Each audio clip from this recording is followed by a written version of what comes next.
Hi Keith, welcome to the show. Well, thank you for having us. Now tell us about these boats you have here. Well, we've got two running at the moment, as you know. This is the Challenger 1. It was actually built in 1946 by a famous Sydney firm called Halverson's for the war. It was ordered for the war, and unfortunately for it, the war finished first. So it was delivered in July, and it's had quite a long history.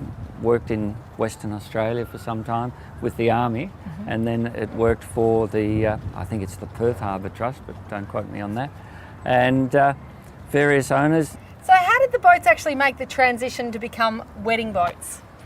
Well, in a way it's the fact that it's actually classified as a motor yacht, and it has just such a lovely layout for private intimate functions of 50 to 60 people, and we decided that the wedding market was perfect for it.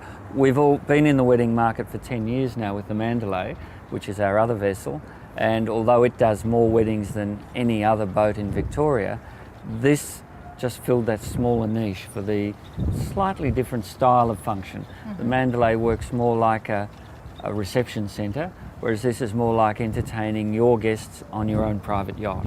Do you actually have people who have the ceremony on board as well as the reception? Probably 50-50. Half get married on board, half get married somewhere else and then just have the reception.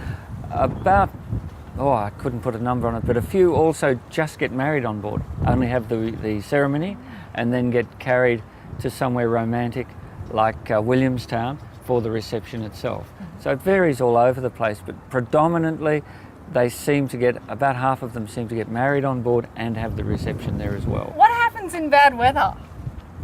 What bad weather? Definitely a Melbourne person. Just wait 5 minutes. Day, what is it? Good night, Queensland. Just if you don't like the weather, wait 5 minutes, it'll change. But in truth, the vessels are brilliantly equipped to withstand any weather. The most important thing is choosing your waters. And if people ask me, where do you sail? My most important answer is wherever it's calm. And we have a lot of calm water here on the northern end of the bay. We've always got somewhere to shelter. And to finish, give us some advice that you think brides should hear.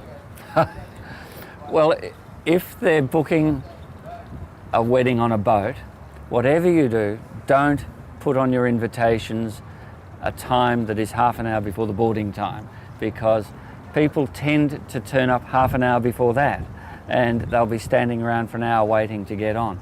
Very often they're so keen and it's such an unusual experience, no one's late. So it's not a good idea. Timing is everything. Thanks so much, Keith, for being on the show. Thank you very much for having us.